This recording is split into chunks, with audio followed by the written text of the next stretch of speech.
gotta be around here somewhere. Wait, I bet they went this way.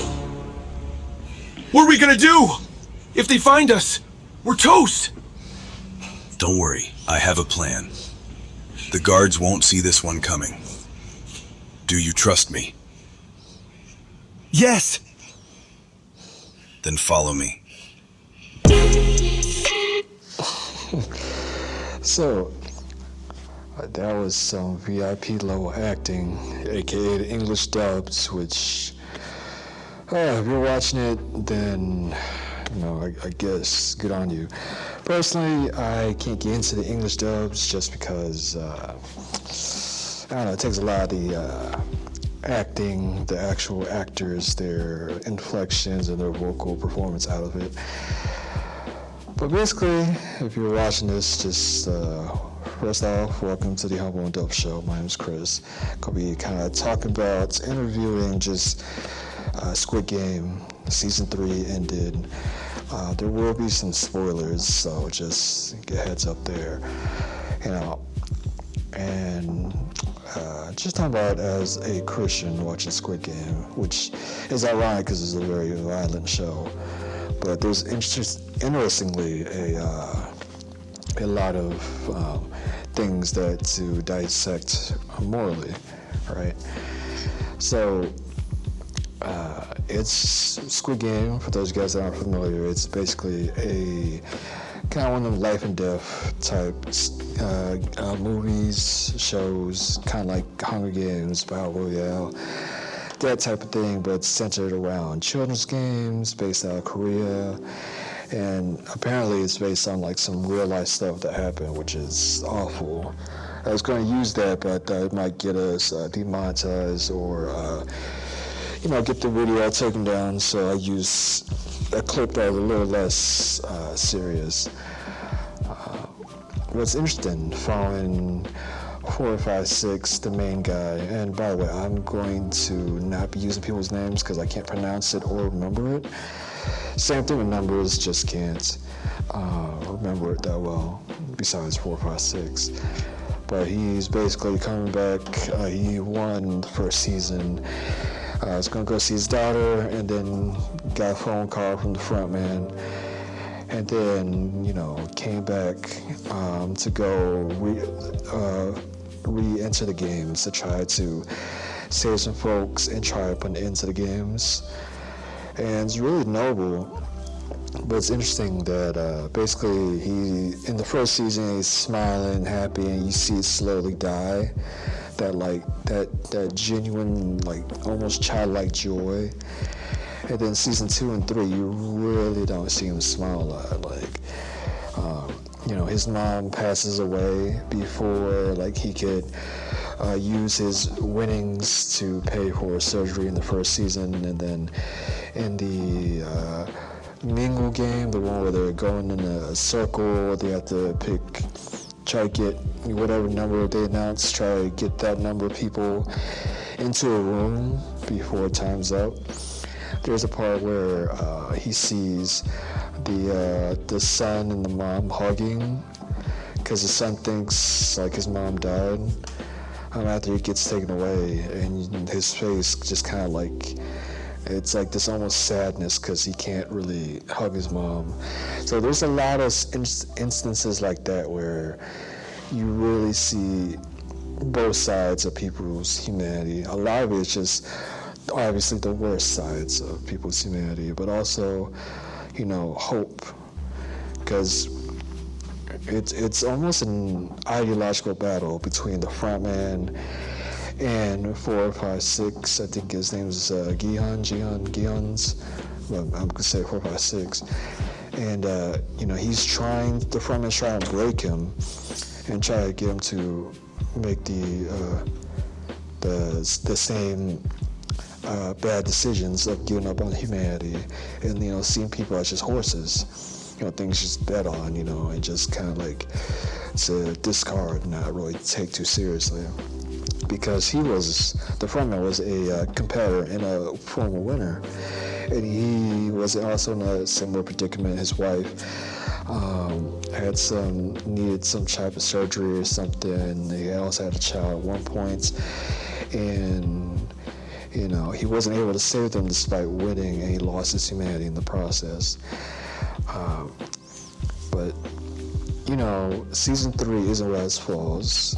I know a lot of people are saying like, oh, it's not as good as the other seasons. And to be fair, season 3 feels more like season 2.5. When you consider that season 2 was supposed to be, the end of it. But because it ended up being much longer than the creator expected, it kind of became its own separate season. So it is a little bit jarring there, but once you watch season 2 and 3 back to back, it makes more sense. There's one guy, the crypto guy, who has like a whole YouTube channel, and has his girlfriend, also has a kid on the way, and his girlfriend ends up giving birth to a daughter in one of the games, the hide and seek game.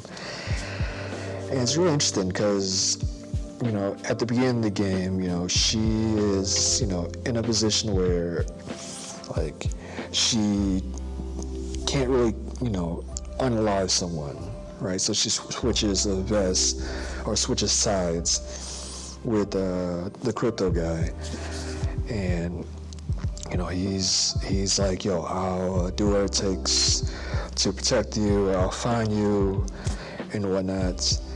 And she began to trust him slowly, like these little steps, and he's genuine, right? He wants to protect her and their shared daughter.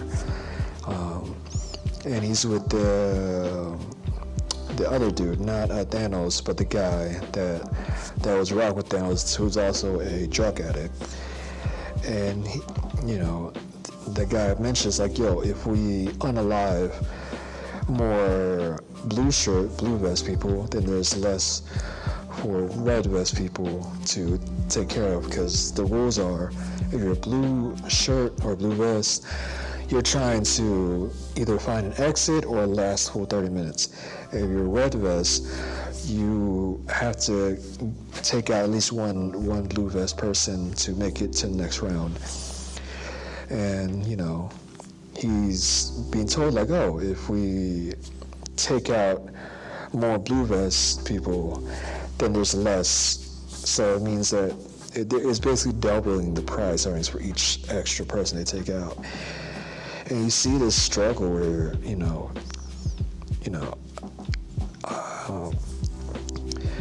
he's really addicted to his greed, that temptation. It's almost like that gambler's addiction of wanting more and more and more and more. And eventually he takes out the transgender character, the one who's been fighting like crazy to keep both the old lady, the mom, both the moms are actually alive. And the crypto guy doesn't realize it until